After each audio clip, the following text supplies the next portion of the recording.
Okay. Introduce yourself. Mike Heilner. Is this your first time coming to WB Woodworking?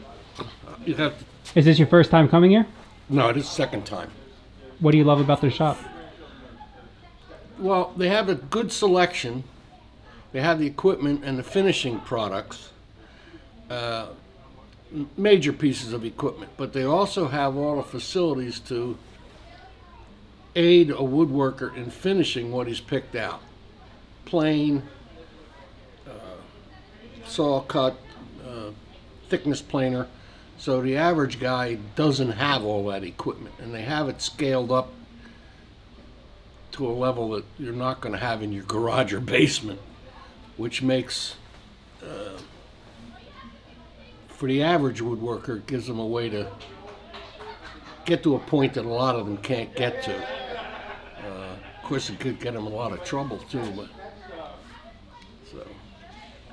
but I worked in the metal industry till I retired, and I like to dabble in various challenges, we'll call them. Solve a problem, wine racks, heart boxes, steamer trunks, and coffee tables out of slabs with what they call a live edge slab. And everything's an experiment. Unless you're in the business, which I'm not,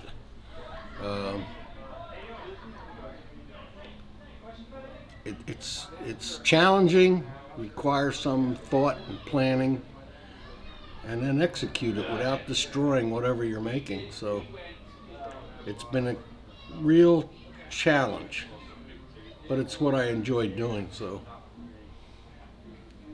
and this place is equipped to support just about any level of woodworking, from the novice to the intermediate to the finish. I'm not a cabinet maker. I tinker in other things. My challenge is to make everything with no screws or nails in it. So, but I can afford some equipment. But that's what's nice here. If you get a slab and you can't invest the time or the interest in finishing it because your planer's not big enough or whatever, they can take care of that for you. You're going to pay for it, but hey, everybody got to make a living, so I got no problem with that. But and they have the smaller tools too, and they got all the support finesse stuff that goes with those tools. So it's kind of like one-stop shopping, which is not true everywhere you go. He could really use even bigger space. Why do you avoid nails? That's anybody can nail a board together. Now design it so it doesn't have any nails. Glue, that's it. And you have to figure out joints that lend themselves to that. That's a challenge that I can get in tune with. You can buy equipment to do certain things, or you can make a jig and find another way to do it. And that works for me. So instead of buying the tool, like my radial arm saw, I have a jig I can cut 45s on end grain. The setup's nothing because I have a fixture made to clamp on a table and chop it off. So that works out great. But I've made other jigs for other things too, so I should have brought pictures with me, but I didn't. But they have a nice selection here. It's it's not like a lumber yard, but right now live edge slabs are in, so to speak. And now they've developed all these fancy epoxies to finish them with, which 20 years ago they didn't have. They were a real nuisance.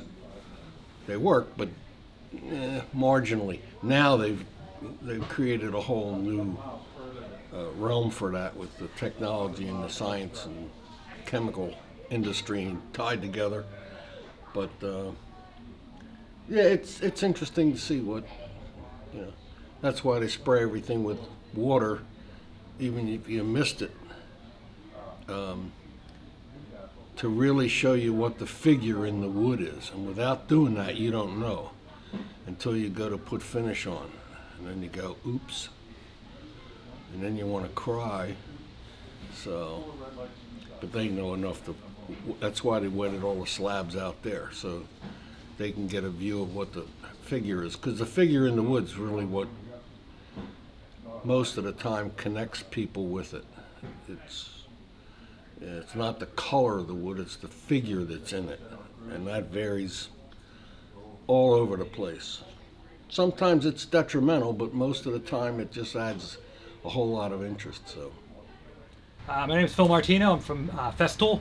We're a power tool company. Basically, our motto is work faster, cleaner, more efficient. You know, we're pretty popular in the woodworking world and the painting world. Most commonly known for our dust extraction systems, so as well as our domino mortise and tenon tools, our track saws. So we're here at WTB Woodworking, so one of our newest dealers here in Bucks County, Pennsylvania. What do you love about WTB Woodworking? To be honest, Bill's got a great selection here. You know, we have a catalog of, you know, close to 3,000 items, and obviously we would love every dealer to have every item in their store. But you know, he gave us most of his showroom, and obviously we don't have everything here. But he can certainly get you anything you need, anything somebody sees from our catalog that they want. Come here, you can order it and get it to you pretty quick. And this is what we want. You know, we encourage our end users to build a relationship with their local dealer. Our products are very unique, and it's really good to have that local dealer support when you need it. Okay. So, what is Festool? Festool, we are a German-based power tool company. We were started in 1925, so we're 99 years old. The year 2025 is an exciting year for us because it's our 100th anniversary. It's also our 25th year in the United States. We didn't come into the U.S. market until the year 2000. So it's a very exciting year for us next year. But like I said, we're a small German-based power tool company. We're still owned by the original family that started the company 100 years ago. We're now in either the third or fourth generation of grandchildren running the company. So we focus on precision. We focus on, like I say, we don't sell tools to the masses. There's a lot of tight tolerances. Our tools are very precise. The goal is, again, for our end users to work cleaner, faster, get the best results the first time. We always say our tools make good woodworkers great woodworkers better, or average good, and then the good better, so to say. Okay. So how'd you get involved with Festool? I've been in the power tool industry for close to 24 years. Worked for another company that is a household name in power tools.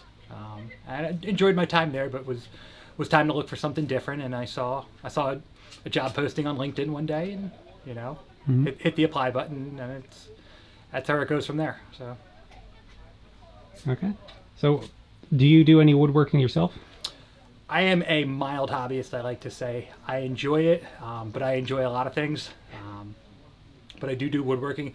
Very unique story about me. The desk in my office that I've been essentially selling power tools from for 25 years was my senior year woodshop project in high school. In high school, we had to pick a project from woodshop that would take us all year to build.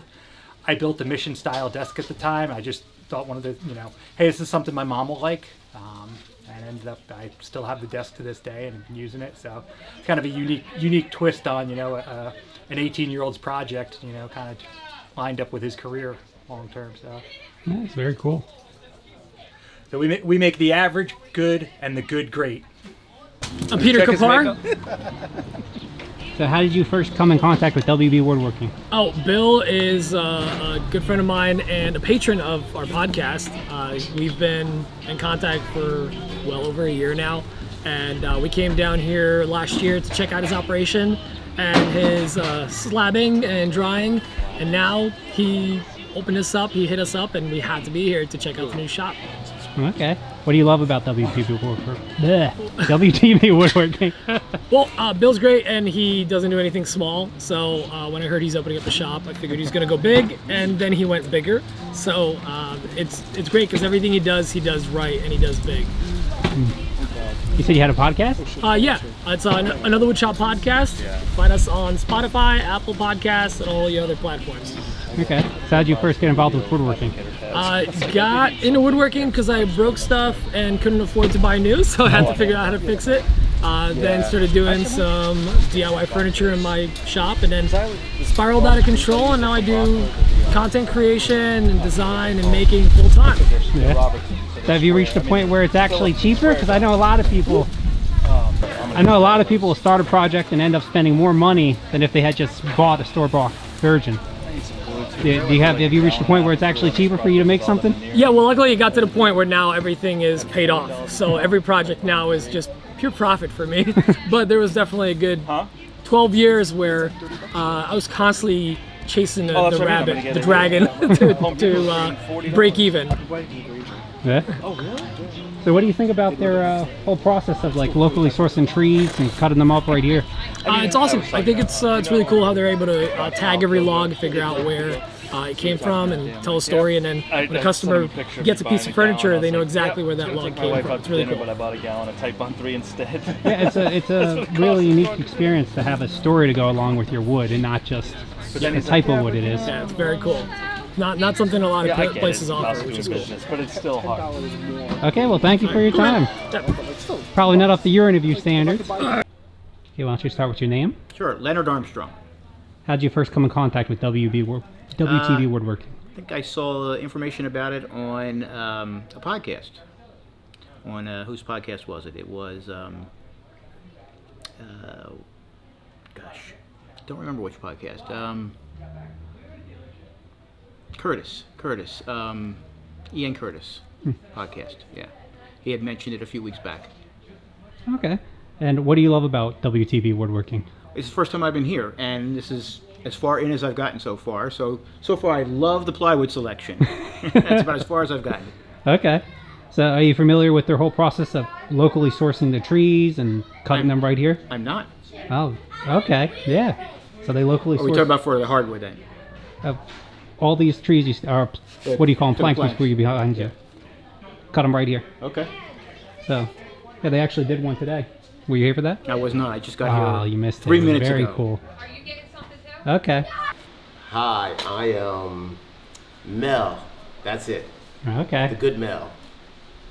The What- real Mel. I was Mel before Mel was Mel. If y'all know what I'm talking about. Not the dog Mel, but the dog Mel. Okay. But go ahead. What was it like being WTB Woodworking Employee of the Month? Oh, he gave that to me? He didn't tell me? Oh, that sucks. I knew he had something surprise for me. There you go. Ah. So how'd you first meet Bill? I met Bill in 2019, October. I showed up for a temp service. He said, "You work here?" 6 months later, 6 years later, I'm still here. Okay. So you must love something about it then. I love the fact that I'm smarter than Bill. Don't tell him that. That's not on camera, right? But okay. Anyway, he teaches me a lot of things. As a man, as a worker, and as a human, period. He teaches me a lot. He's a great guy.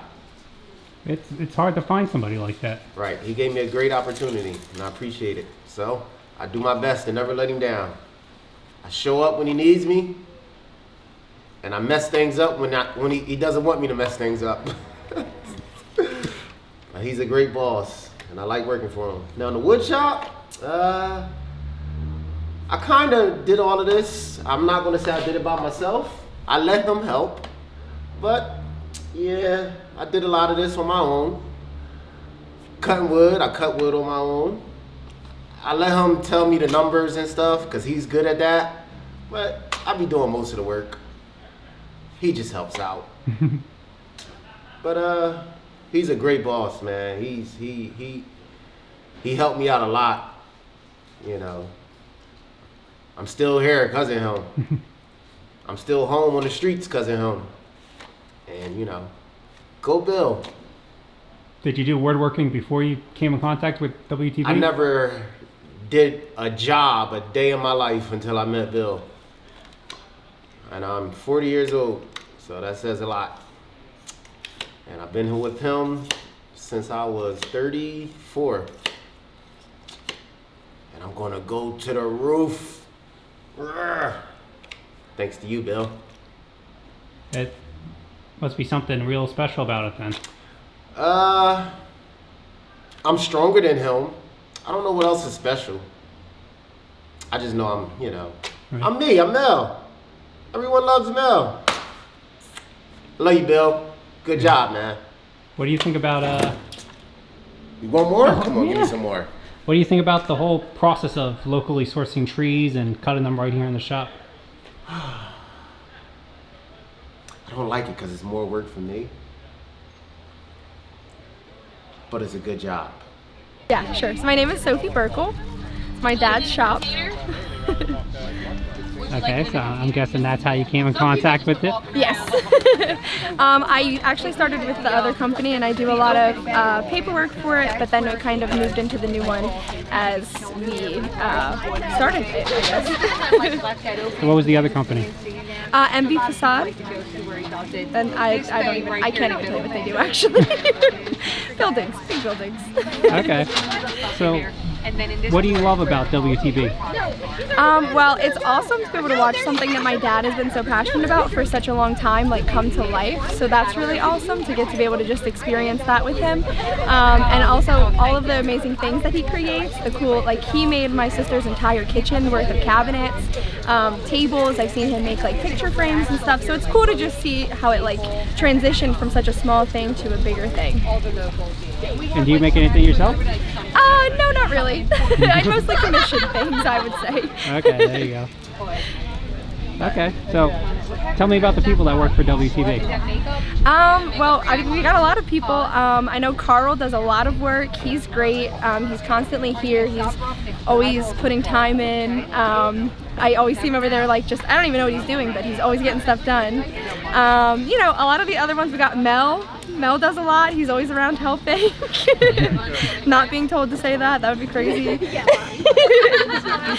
But yeah, I mean, everybody's really dedicated. We all want to see it, you know, succeed and do great. So it's amazing to just watch the process. And I had a customer tell me earlier that they can come here and take a project from beginning to end right here in the shop. How does that work? Yeah, so my dad's company started like with Etsy. It was more of like a hobby, and then he moved it into a bigger thing. He makes bigger projects now, but you can start by submitting an email, or I'm not sure if you can do it on the website, but I know you can email and just give them an idea of what you want with dimensions and the type of wood, and then you can pick out every single piece of the project from start to finish, and then it gets all put together and like created here. So it's amazing. The entire process from start to finish can happen like right here.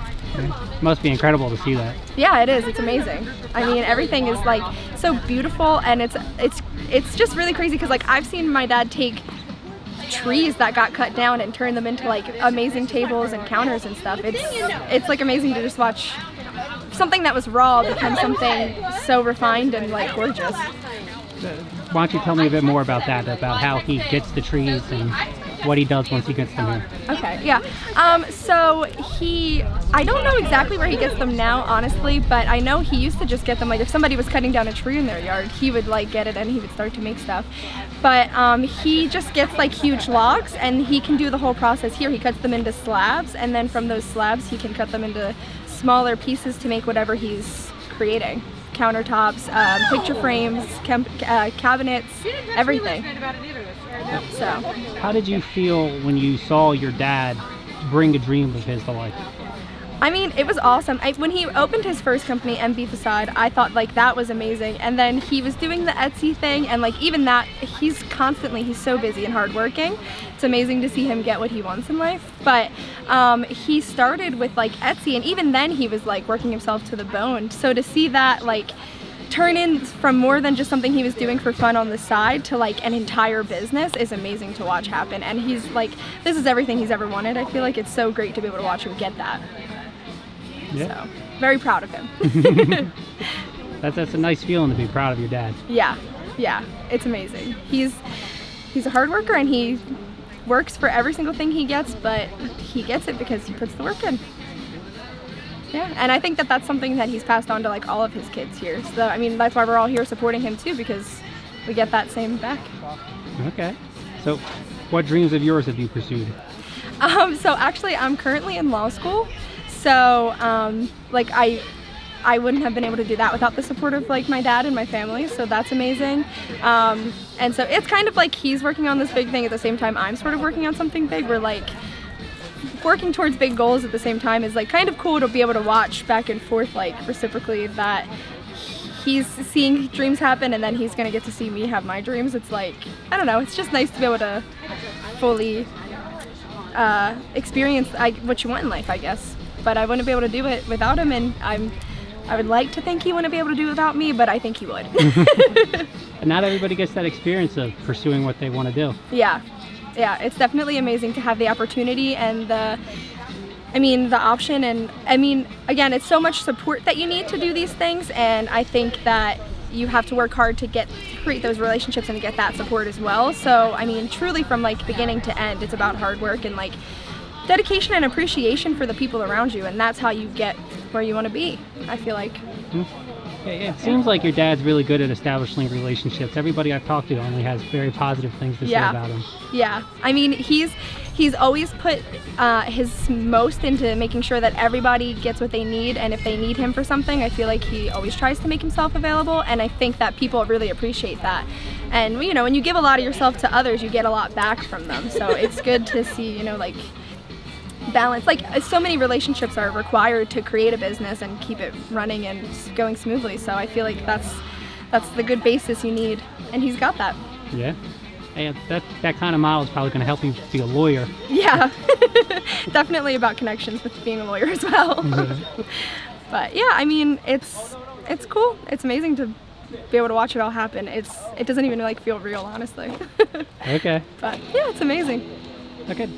I am Cheryl Burkle. I am the wife of the owner, William Burkle. I try to support my husband in everything he does. He has me, you know, learning all about the woodworking industry. He, you know, has demonstrated, you know, different tools to me, like the Fez tool products, which I love. I really like the Fez tool. Saw Stop, which I think is great for, you know, all different levels of woodworkers. I love to epoxy, you know, different projects with him that he has epoxied. You know, I just love Joe Epoxy. I love doing all the different projects with them, you know, countertops. I like doing, you know, coasters. You know, in general, I just like to be supportive. I think it's a great shop. I think that this is what the area needs for the serious woodworkers, for the beginning woodworkers. You know, we offer a wide variety of different woods. I think that it's, you know, instrumental, you know, for people to come out, see what the store is. Even if you just want to walk around, look around, see what we offer. You know, maybe it's the beginning of a new project for different people. But I think it's definitely worth a trip, you know, out to the store. And, you know, I wish Bill the best, and I hope it's successful. And I hope that people love his woodworking and doing all his projects as much as he loves it, because he drives me crazy. So, how long ago did you first meet Bill? I met Bill when I was 18 years old. It's a fairy tale story. You know, we both went our separate ways after high school. You know, we dated for a little bit after high school. We both went our separate ways probably when we were early 20s. I did meet up with him again around 10 years ago. And, you know, that was the beginning of our second love story. You know, we got married, we have a merged family, we have 8 children, you know, grandchildren. We have a great extended family. You know, they all support us, and just very proud of the family that I do have. Were you involved in woodworking before you connected with Bill? I was not involved in woodworking before I met Bill. As a matter of fact, I didn't even know half the stuff existed. And it's funny because now when I go to the store and I'm looking at the different things that they do have available, I am a little bit more critical. You know, I look at the products that they offer on the shelves and, you know, the quality and so forth. And just like the basic different plywoods, everything to me was just like wood was wood. To me, it was like, you know, regurgitated cardboard, you know, and stuff that came out of a tree that they made paper with.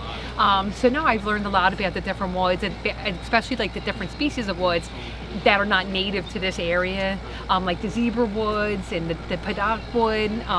It's just amazing, and even like the redwoods. So it's amazing the variety that we see.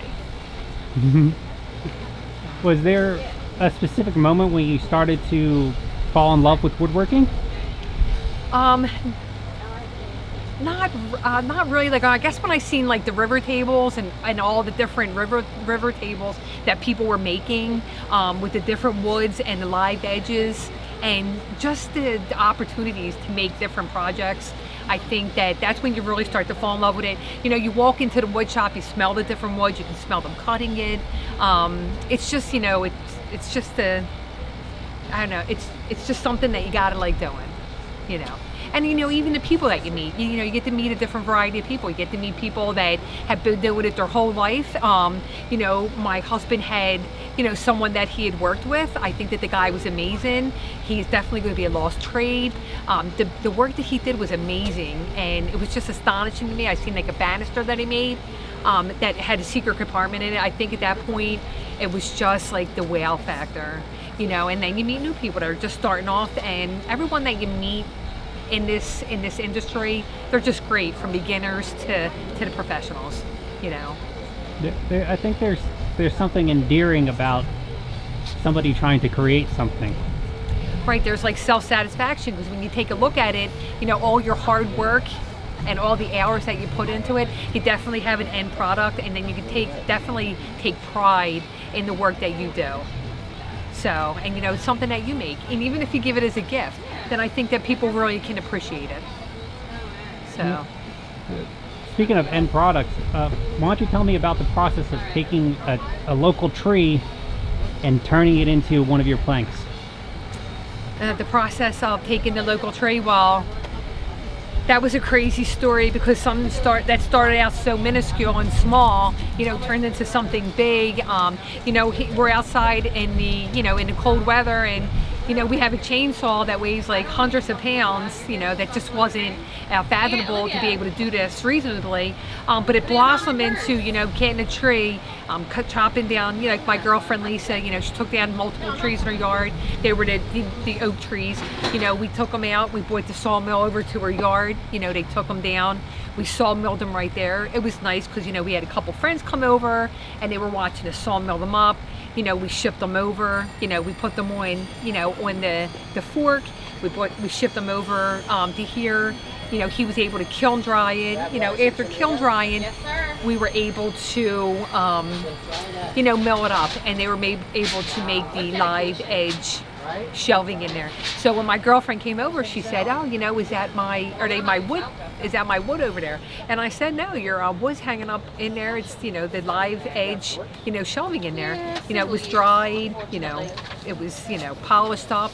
And you know, lights were put in it, and it was nice looking at that. And it's nice because it comes from her house, so it's like a piece. It's a piece of their family coming to our family, so it's nice. Yeah, I think it's incredible the way you guys make it accessible to see the whole story of the tree with that barcode. Right, you have the barcodes. Right, it's the origin, when it was cut, you know, when it was dried. Right. So and it's nice, you know, especially when you get into like the different maples and everything. It's really nice to know where it came from, and it's nice for the people to see too. You know, you're not just junking it and throwing it away somewhere. You know, it's just like a living thing. You know, that, you know, is meeting the end of its life, but it's extended. You know, we're able to cut the wood. You know, we're able to make a table with it. You know, we're able to make plaques with it, or, you know, table legs, you know, whatever we need if we're able to do. So yeah, I think when you go to a place like Home Depot, you're so disconnected from the process. Like, you don't even think about the fact that this was a living thing. And I think it's really cool the way you get the whole experience of like, this was a tree when you came here, when you come here. Right. It was a full, just a round tree. It got cut down, it got slabbed, it was put in a kiln, it was dried, which is a process unto itself.